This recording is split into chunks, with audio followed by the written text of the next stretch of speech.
Hi, everyone. I am Kathy Maher. I'm the director of the Barnum Museum here in the heart of downtown Bridgeport, Connecticut. And if you've been with us before for some of our programs, welcome back. If you're new to the Barnum Museum channel, please subscribe and follow us. We're bringing many, many programs to you that are really reflecting some of the most fascinating stories of P.T. Barnum's life and times, his genre in the 19th century.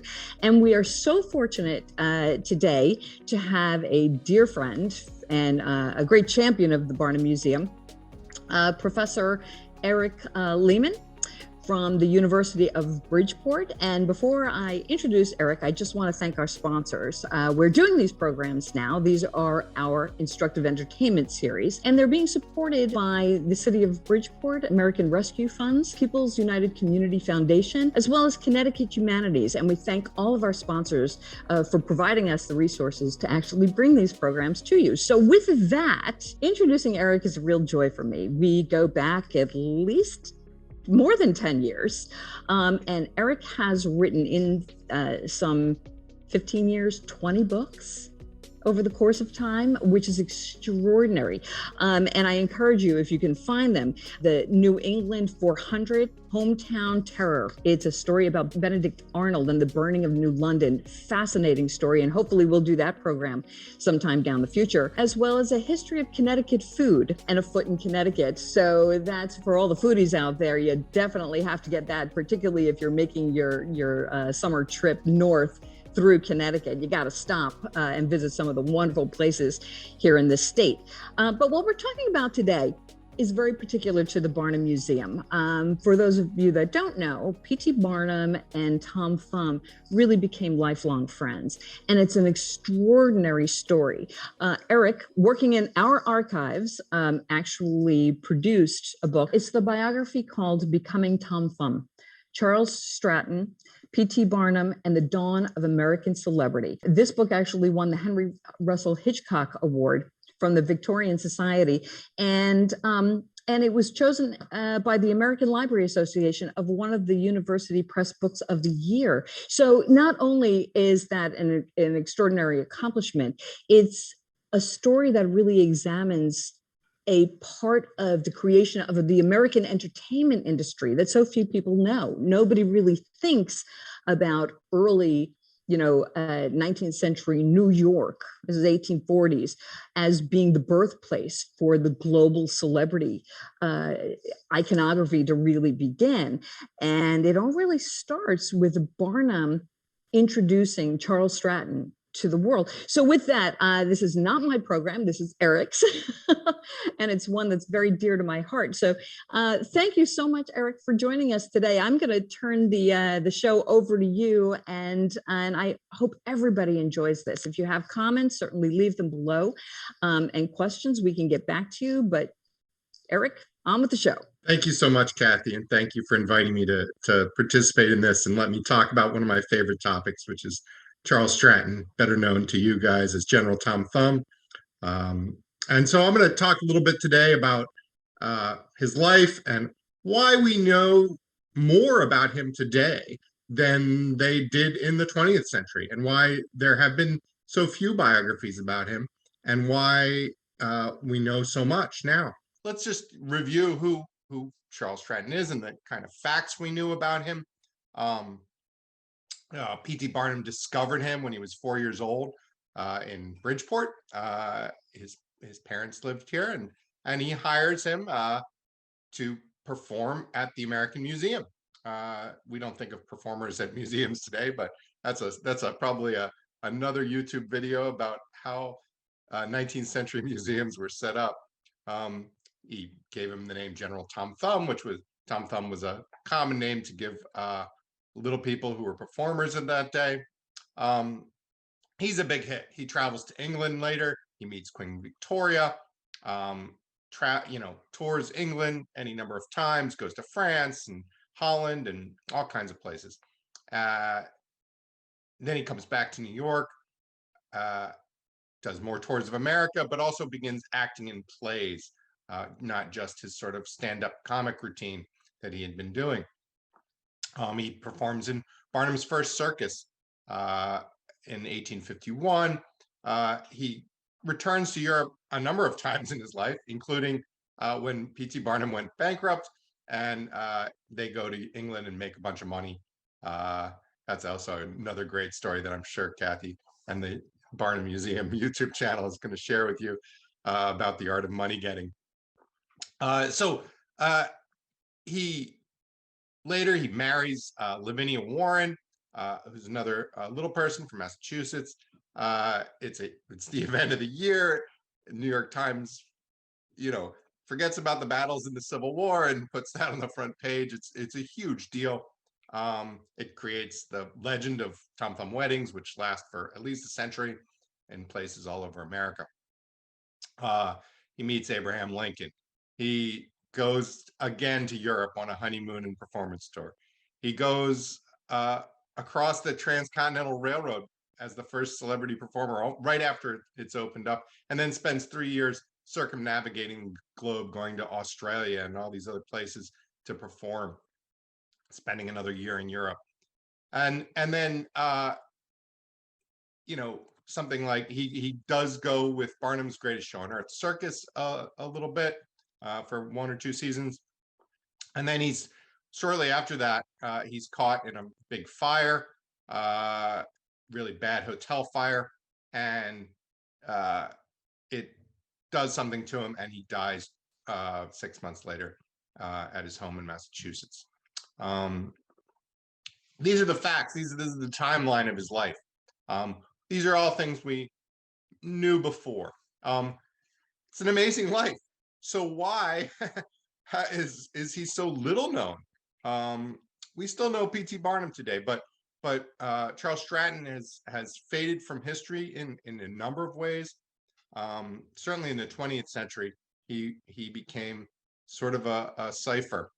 So first of all, there's not enough primary sources from Charles himself. We have Barnum's memoir and Barnum's information. We have his wife, Lavinia Warren, wrote a memoir.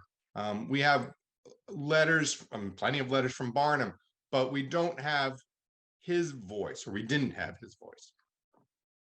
We need, to write a biography of something, you really need to know what that person's opinions are and what he thinks.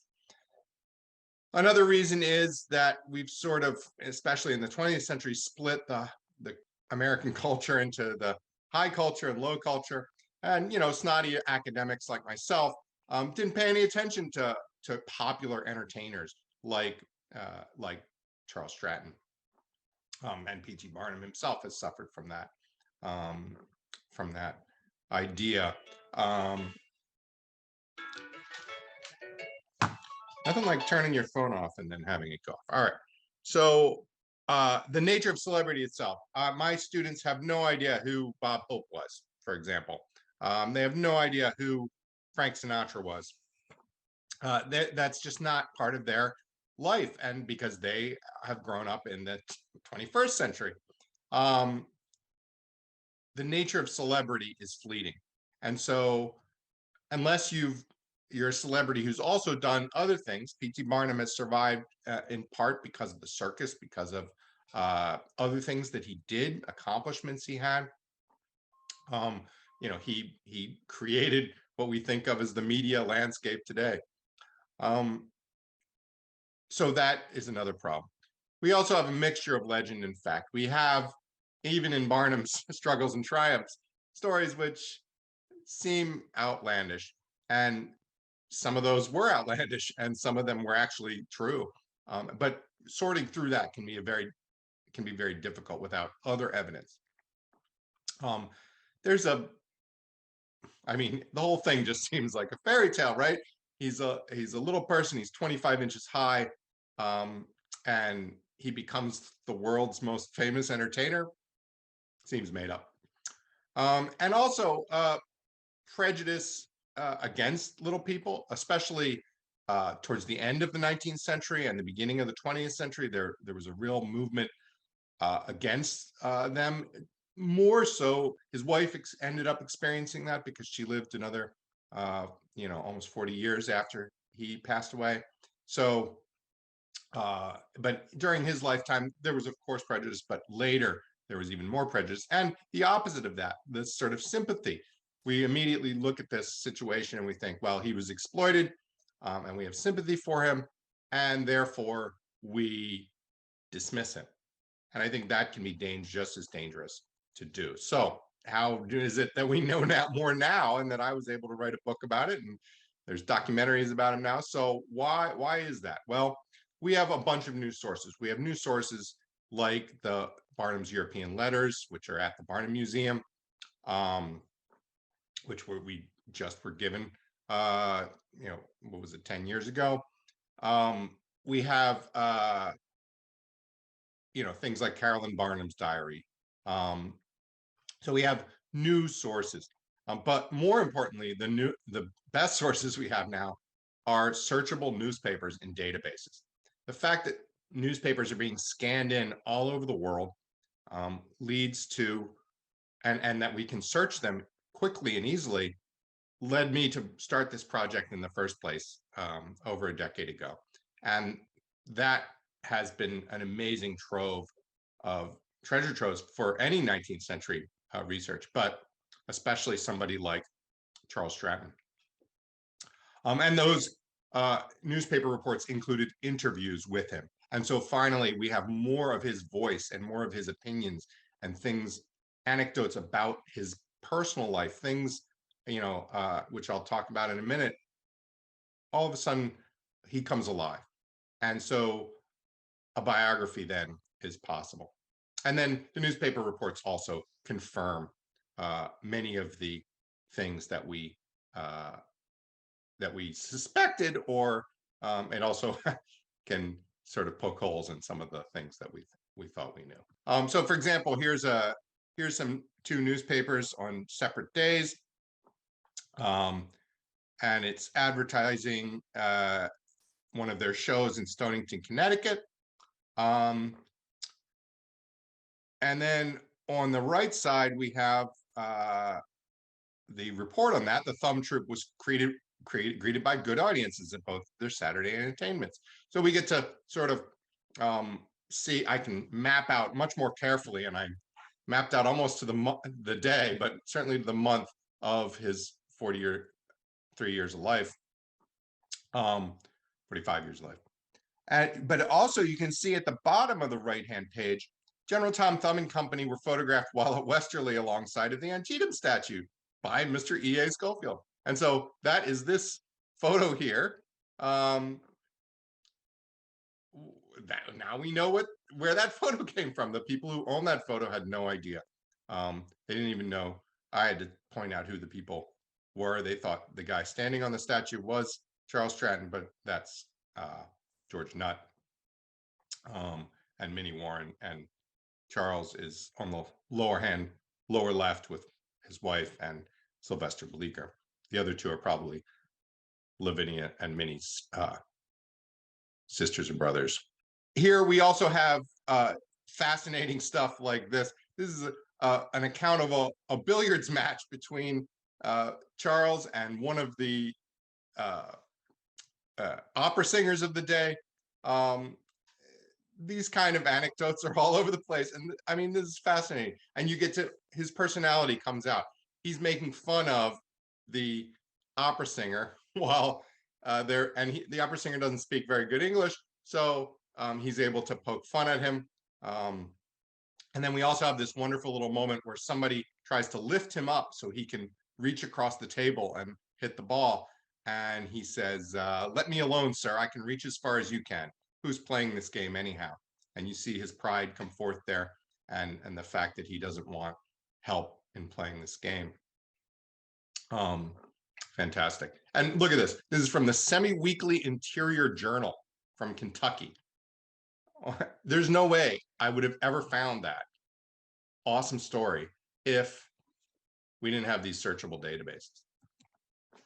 All right, so I was able to add in all kinds of things that were left out of any scholarship that had been done before, the limited scholarship that had been done. His life as an actor, really, I was able to get into that. His private life, especially his love of billiards, hunting, yachting. The yachting stuff is fantastic. the fact that, yes, he was a little person who was on the stage for many years, but he was also a child star. He started on the stage at age 5, really 4, right before he turns 5. So for many years, he's a child star. That really puts another spin on the whole thing. And his relationship with P.T. Barnum and the confirmation of the fact that he's one of the great travelers of his day. I mean, they go everywhere in the world, and they go many, many times. It's really fascinating to have mapped that out.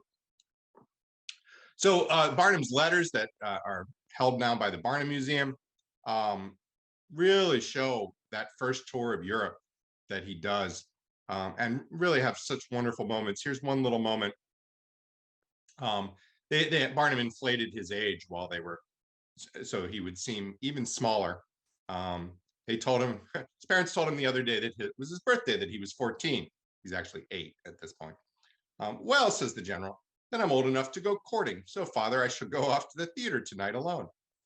But what do you want to go to the theater for? Asked his mother. Oh, to go on a spree and go home with the gal. So not only is he hilarious, outside of his stand-up act, he knows he's not 14 years old, and he's sort of making fun of his parents, who are trying to tell him that, because that's the number. They want to make sure he says that when he's on stage, so that people think he's smaller. So that's just those kind of little details really bring him alive. What a precocious kid he was. This is a wonderful picture on the left that we restored during the, we had some graphic designers restore while I was writing this book. That's owned by the Barnum Museum. That's him in his Napoleon outfit when he was very young. You can see the boots there.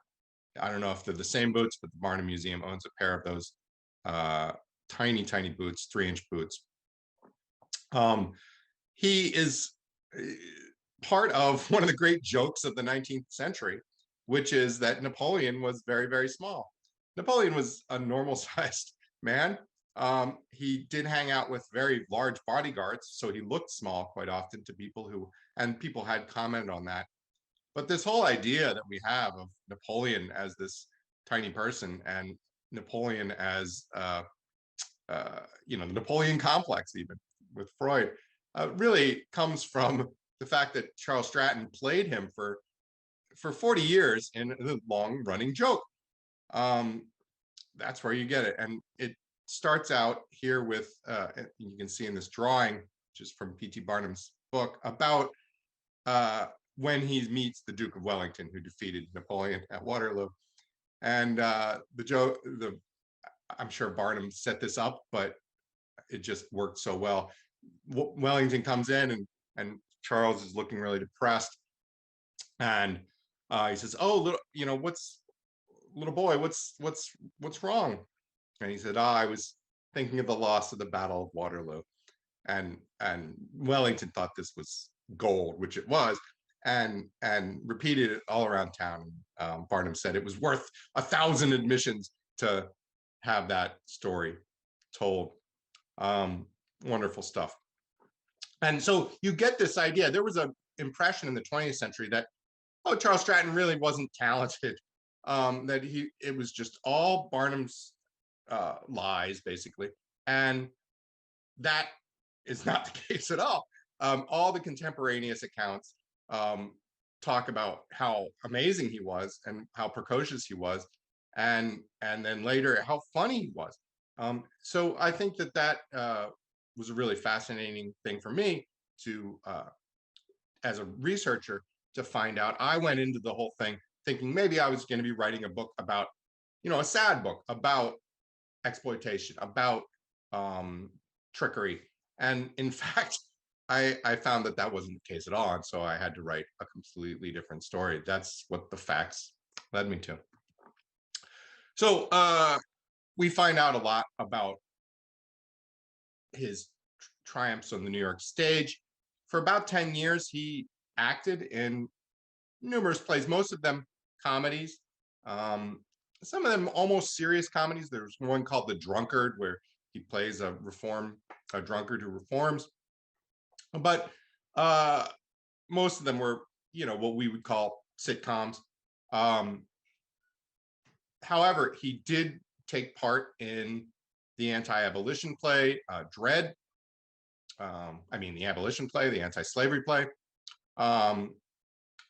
in which he played the character of Tom Tit. You can see the poster here. And that to me was a fascinating insight into what he tried to do with his career. He started out with doing these sort of straight man routines with Barnum and with other people. He developed into somebody who did his own sort of stand-up comic act and with songs and jokes and stories. But he also wanted to be an actor. He had acted in some plays in Europe, in both English and French, actually. And he tried to really become a comic actor on the stage of New York. He wasn't going to be Hamlet, but he could act. And I found that to be a really remarkable part of his story, which people had left out. You also, as I mentioned, get this confirmation of the amazing number of tours that he did just in the United States.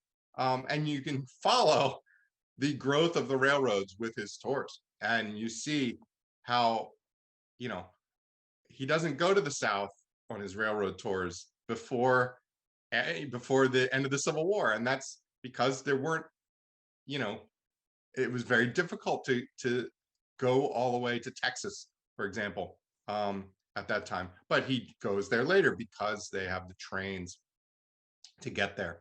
I think his early tours as a child and as a teenager really gave him a love for travel. And that's the reason he kept going out every single season.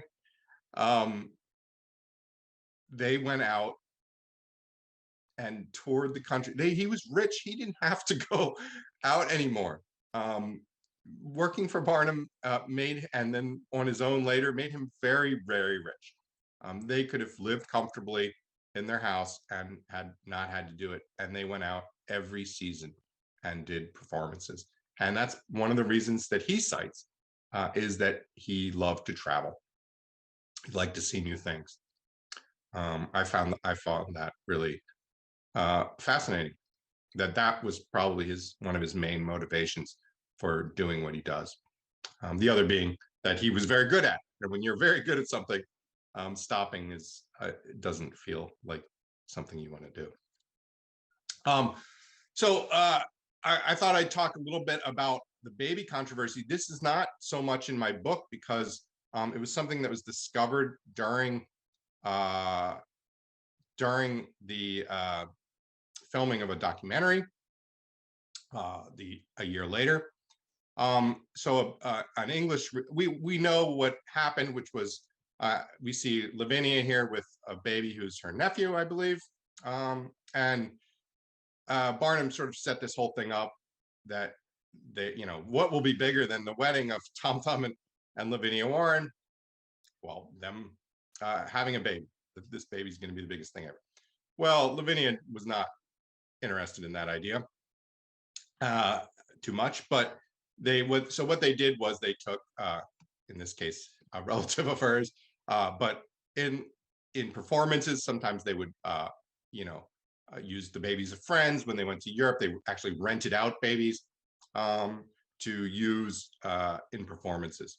And this is the story she told years later in her memoir. She sort of opened that whole thing up, and that's the story we know from the family. However, during the filming of this, an English researcher found a newspaper article, much like I had been finding newspaper articles, about them attending a funeral at this cemetery in England. And this grave is there, Minnie Warren Stratton. And the article details them attending this funeral for their child. What I think happened is that one of the children who they were renting out, or an orphan perhaps, passed away, and they used as basically as an excuse to get out of this, because Lavinia did not like this. It really started to really grate on her. So I think they buried this child as their child, and that's what happened. Maybe we'll talk a little bit more about that in the questions, but that is certainly was, in my mind, a moment where they sort of went too far with the hoax, and it ended up hurting them emotionally, I think. All right, so back in America, they're touring the West again, and they end up getting a nice letter from Barnum, who's no longer their manager or anything, but he still takes an interest in them. And he says, hey, they just finished this transcontinental railroad. You guys should be the first ones to take this railroad. And when you get to San Francisco, why don't you just keep going and go to Australia? They're going to love you there. And so they do. And Charles and Lavinia and her sister Minnie and George Nutt and their whole crew go out on the transcontinental. They're the first celebrities to do so, the first performers. They end up performing for Brigham Young and the Mormons. They're almost attacked by bandits. I mean, it's quite a fascinating story. It's told in a book, which the Barnum Museum has a copy of, 3 Years Tour Around the World, by Sylvester Bleecker, their manager. And again, the whole book is fascinating, and you read it and you're like, oh, this is just made up. But newspaper reports totally confirm that they indeed made it all the way around the world, went from San Francisco to Japan. We have some of the gifts they were given. One of the gifts is from Japan is at the Middleborough House, Middleborough Museum. They go to China, they go to Singapore, they go to what was then Ceylon, and then they go to Australia, and they spend a year in Australia, touring all the cities there, Melbourne, Sydney. Then they go back to India, they go to Egypt, and then they go back to Europe and tour Europe for another year, before arriving back in New York about almost exactly 3 years later. This is the first American celebrity to circumnavigate the globe in this way. Ulysses S. Grant does it 8 years later. Mark Twain does it even later. This is a fascinating story. And there's probably so much in that. This is one chapter in my book, but I would love if an Australian researcher dug into all the newspaper articles there. You could probably write a whole book about his year in Australia. There are some really fascinating incidents, including Minnie Warren flirting with the Prince of Wales at a masked ball, where she played Little Red Riding Hood. There's so much there that could be fascinating for any readers and researchers. So so he's here's one of the pieces of evidence from the China Mail. He's in Hong Kong. This is fascinating. And the prince that has departed, that's the prince they go and meet again in Sydney later. So the other thing, and one of the things that I loved reading about, was his love of yachting in Long Island Sound. The Barnum Museum has his deck compass, among other things.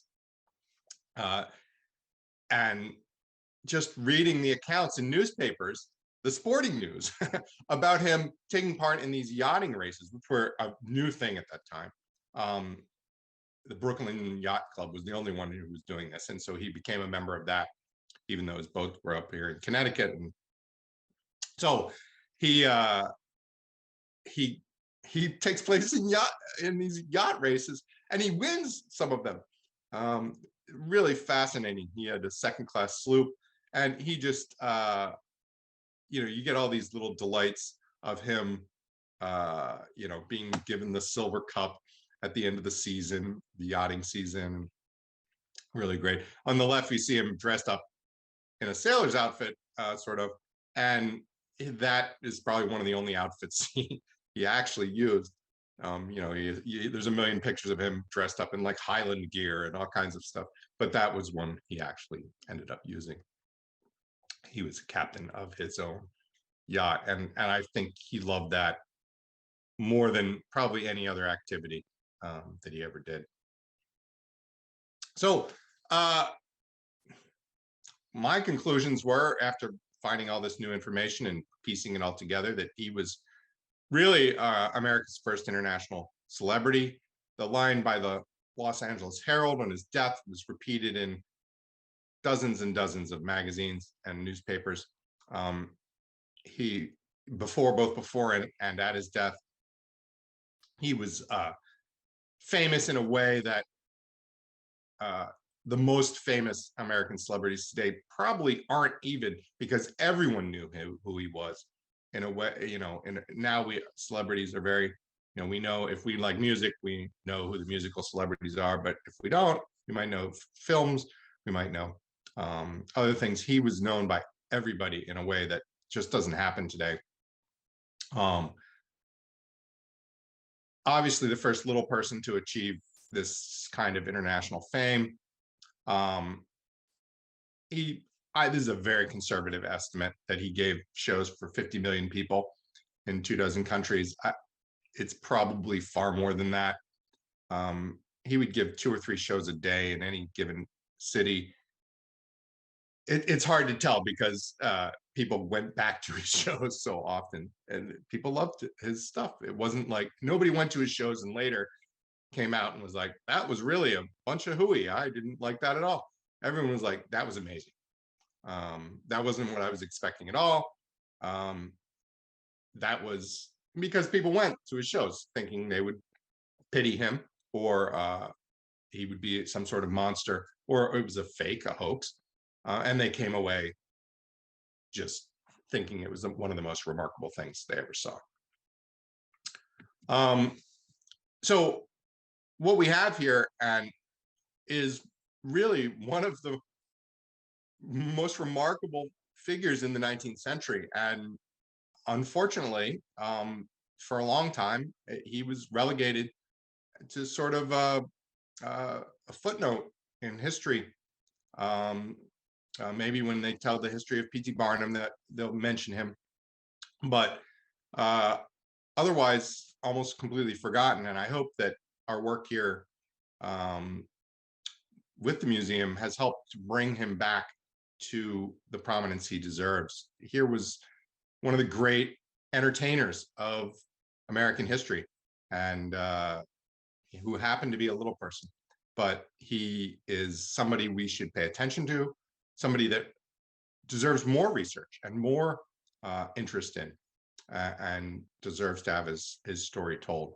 Kathy, if you'd like to ask some questions, we could get into a conversation about this now. Yes. Well, first of all, thank you so much, Eric. That was wonderful. I'm going to encourage everybody in the comments below. We're going to have the description below. We're going to have all kinds of information where you can find, Eric's books if Becoming Tom Thumb is available, if anybody wants to purchase it. So we'll have those links, and we'll also have links. And thank you so much for citing the Barnum Museum's collection throughout the presentation.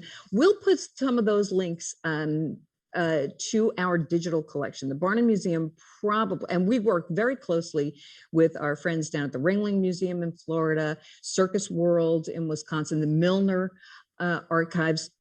We all have extraordinary collections of Tom Thumb and Tom Thumb related materials. But I think that Barnum probably has the broadest collection of materials, and so much of it is digitized and available for people to do their research. Eric was talking a lot about the book. We call it the copybook in the collection, and that too is digitized. It's brilliant and so fragile. So getting a National Endowment for Humanities grant to digitize so much of this material. We thank the National Endowment for the funding to do that. So everybody watching this program can go right to our collective access and look at these actual documents. We also have, as you pointed out too, pieces of his clothing, whether they were costumes or actual garments that he wore in public. We've got the Tom Thumb carriages, his best man, Commodore Nutt. We have the Nutt carriage, so you can see all that. What's really interesting about the copybook, and I'll share this little story very quickly.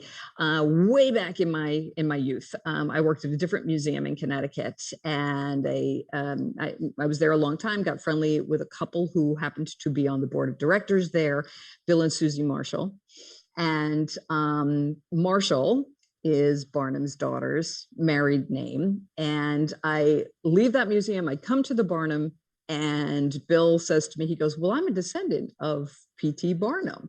And I'm like, "What?" And he had in his personal collection that darn copybook from 1846, right? And at one point he said, "Well, my daughter wants to try to transcribe it, or is it impossible?" And this is going back into the early 2000s, right? And ultimately, they donated it to the Barnum Museum. Had I not been there, I think the book probably would have gone out to California, you know, with their children. Bill and Susie have both since passed away, but I think about them every time we talk about that book and the extraordinary, wonderful circumstances that led it to get here in the collection. And thank you so much for doing all the work you did with it, and our curator Adrian. So with that little extra story, if you have a chance to go and look at it, please. But Eric is really the first person to dive into it and really extract some of those in Barnum's hands stories from the European trips in France. And Adrian too has done a weekly blog on it. And those are available as well. And we're going to be turning Adrian's blogs into a podcast this year with a brilliant voice actor, Will Saris. So watch for those. Those will be available to you as well. So enough about the promo here. But you said a couple of things I wanted to let you know. We have been, in the fall of 2021, contacted by an Australian researcher who is starting to do that. Yes. Didn't think of sharing that with you before. And we've been working with her a little bit too. Time change has been a bit of a challenge. But yes, we're very excited that we're able to help her do that. So regarding questions, I'm going to lead in with this. We've done a lot, you and I have done a lot of History Channel programs, and there's so much in the days where crews were actually coming on site and filming these documentaries. We were regulars. And that one particular show, I think we both found a little challenging because the voice of the narrative, their script, really became from a British perspective, not an American perspective. You know, and as a student of history, I found that when I worked at the Costume Institute at the Met, you could read an English book and a French book, and boy, they never agreed on anything. But I see that in a program that was really created through the lens of different eyes. And interestingly, everything that I had to say was cut out for the most part because it didn't really follow the thread that they wanted to capture. So when you're doing your research and you're reading bits and pieces from so many sources from all over the world with Tom and Lavinia, I mean, are you seeing variations in perspectives from writers? You know, I mean, these documentaries and writers for that matter. I mean, I tried to be, you know, the story I initially thought I might tell, I did not tell that story. I thought it was going to be a story of exploitation and a story of a sort of tragedy, and really his life is sort of a triumph. And so I had to tell that story because that's where the facts led to me. But, you know, especially TV where you're filming things, you have a budget, unlike a researcher who gets no money for doing this. That is, you know, they're going to tell the story they want to tell. And I think that happens I was interviewed by, I won't say who it was a very important magazine in America, and for another topic. And I had a lot of things to say. I was interviewed for 2.5 hours, and they did not put any of that in because it did not fit the article that they ended up writing. Really? And so none of the facts or things that I was presenting made an impact on that particular article because, so anyway, Yeah. but certainly, I England, he obviously had a special relationship with England. He was practically friends with Queen Victoria. Um, certainly And the prince, visited yeah. Queen Victoria and Yeah. the Prince dozens of times over the decades. Really remarkable relationship with some of the people of England. They have a very different. He fits with the sort of whole Victorian age, glamour that they have that they're looking back at. Right. For in America, you know, it's a very different thing. And the idea, P.T. Barnum creates modern media, in many ways. He uses newspapers in a way that nobody's used them before. He uses the railroads. He uses the telegraph in ways that that are natural today. And so I think the story is a different one. It's about the rise of a celebrity culture and a rise of a media culture in America that may have already been present in England, but certainly wasn't around here. No. And to your point too, which is really brilliant, showing the maps of the expansion of the railroads and heading out west. That's modern technology.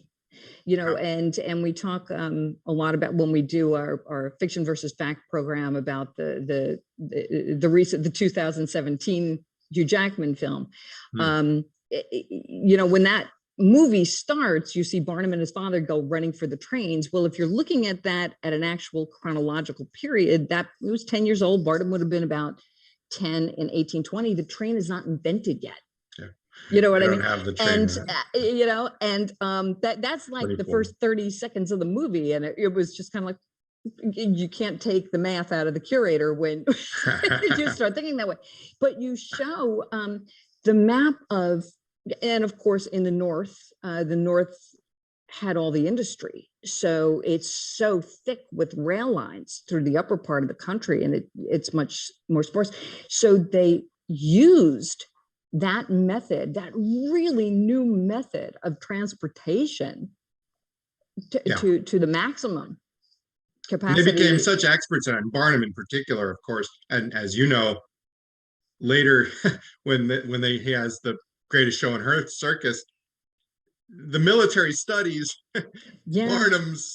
Barnum Bailey Circus's methods because they're wondering how they do it so quickly and how efficient they are. And so really Charles Stratton has been, they use steamboats for the first time. He does go to the South before the rail lines get there. He hits all the coastal cities on a steamer and goes down to Cuba and then back to New York. With Jenny Lind steamboat to go across the Pacific later on. So this use of technology allows performance tours to go to a whole other level, and Barnum realizes that, and Charles is the first beneficiary of that sort of national and international ability. Because at that time too, these grand tours, not an unusual thing when you're reading about English or French, they're, traveling to Egypt. I think it was just becoming a thing really in America, and what was the cultural base. I mean, when you think about Barnum, his goal was to make his product accessible to everyone, not just the elite, the educated, the well-traveled. Everybody had the opportunity. So when you see Tom, Lavinia becoming prominent citizens with wealth, taking advantage of moving, not just themselves to go see these exotic places on the planet, but saying it's like, we could make we can turn this into, you know, a show with roadies and moving that, you know, moving the celebrity forward. I don't think that was really done. I mean, celebrities were going and they might be just singing in salons of wealthy families, and it was not as accessible. So that's a real new lens on creating celebrity. Absolutely. Yeah. Yeah. And, you know, I was thinking too, you're going to be speaking also this coming June, I think, to the Circus Historical Society.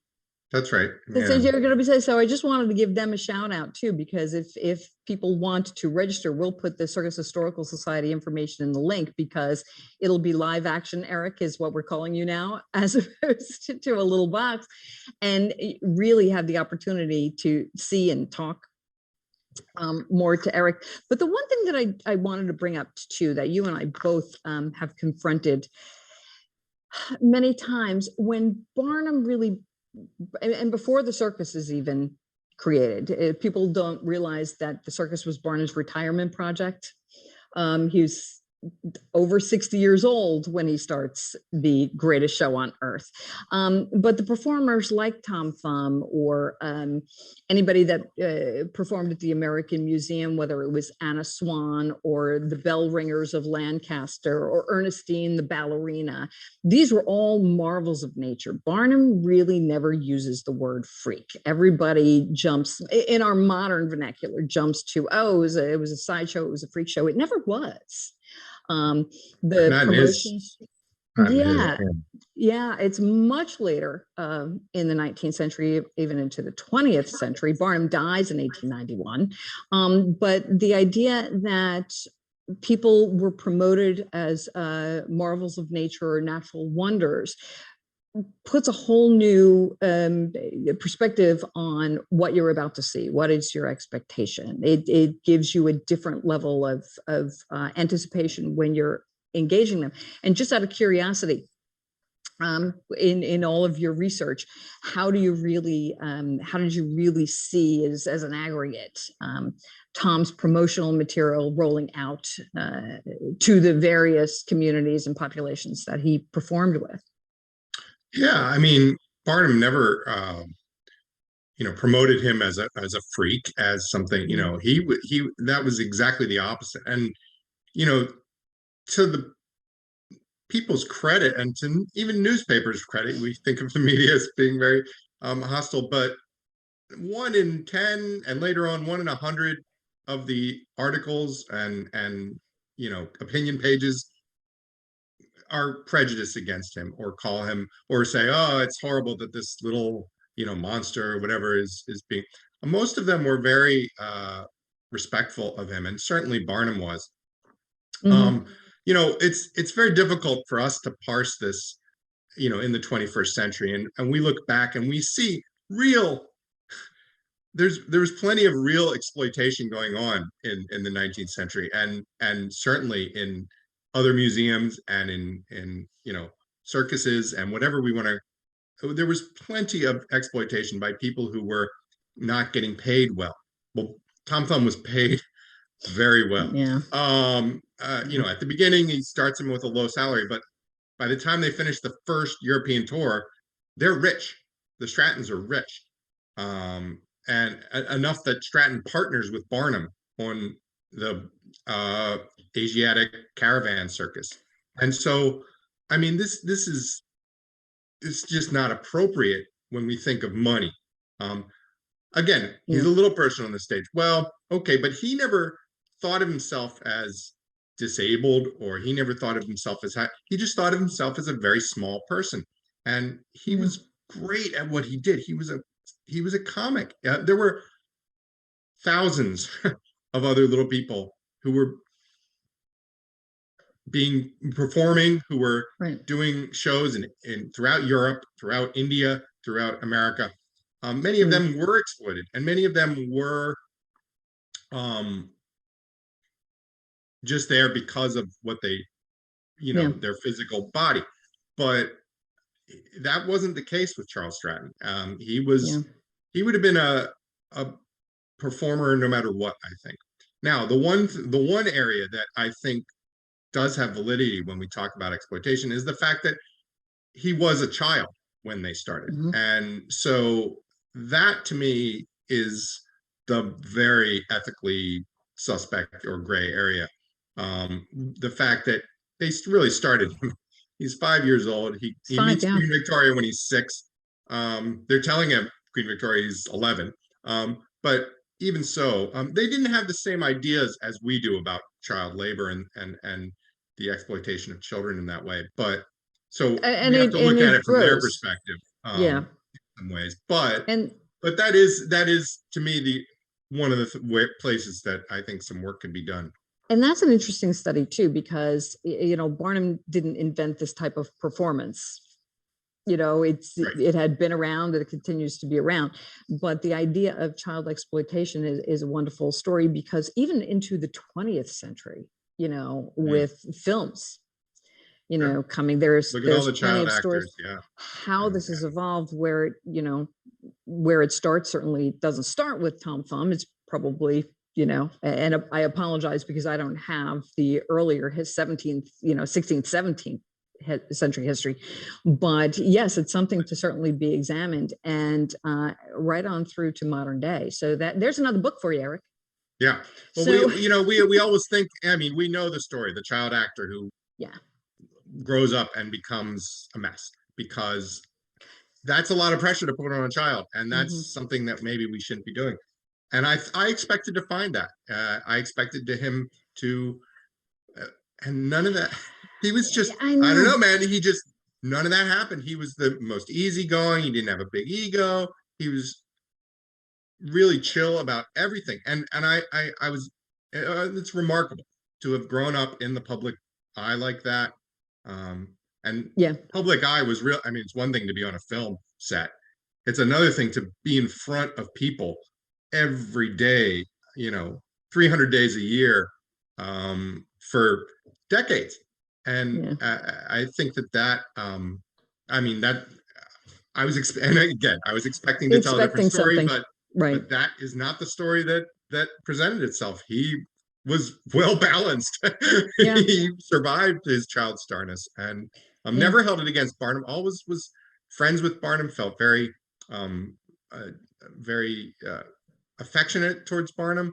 Um, Lavinia maybe had a slightly more contentious relationship with Barnum, but again, he always was so grateful for all the opportunities, which, yeah, maybe that's not the story we want to hear in the yeah. 21st century. We want to hear Well, about exploitation, but you know, that's just not what happened. So, and and being at the Barnum Museum since 1998, I have similar, experiences with research that I've done, and you're certainly not alone. Other authors, Bob Wilson, who did the Barnum book a few years ago, Les Staniford, who did Battle for Big Top, they too went into the, jumped into the Barnum story with an entirely different, path that they were expecting to go down, and were totally diverted very quickly.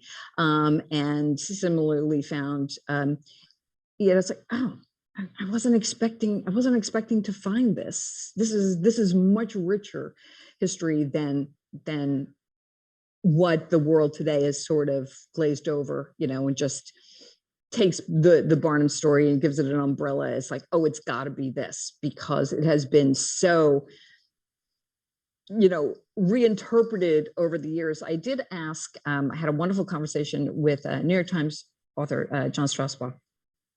We were down doing a Grace Church interview where Tom and Lavinia were married.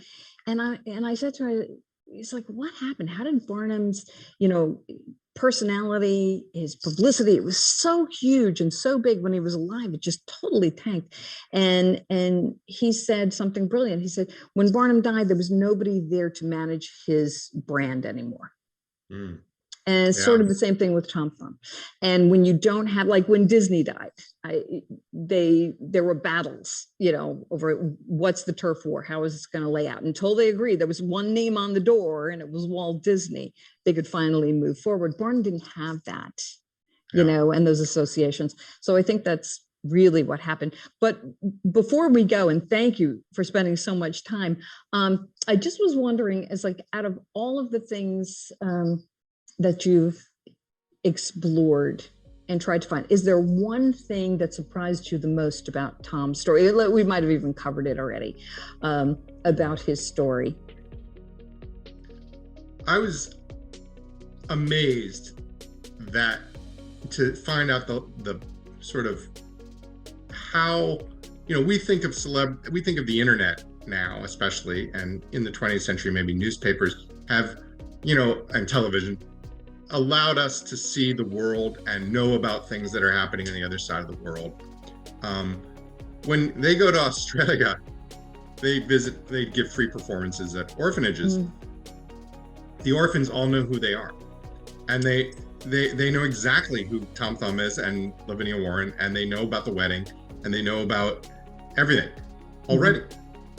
And people in India are like, oh yeah, Tom Thumb, yeah, I know who this guy, or and there's that great story from Ulysses S. Grant when he goes to, everywhere he goes, people are like, oh, Barnum, like he's the former president, right? And they're like, oh, so how did these people in Australia, where he had not been before, they all knew who he was already? And that to me shows that the world was much more interconnected than we give it credit for, quite often. And that was probably the most surprising thing of the whole story for me. Well, that's brilliant. Yeah, that's brilliant. Well, I'm excited about the Australian story coming soon, hopefully. We'll do that. But with that, Eric, I want to thank you so much for all the work you've done here and sharing this wonderful story. We're going to have all the links in the box below, so please click on it. If you can, make a donation to the Barnum Museum. We so appreciate it. Every dollar for us counts, so we can keep bringing you programming. And with that, Eric, I'll see you real soon. Yes, Kathy, thank you so much. Take care. Thank you, everybody.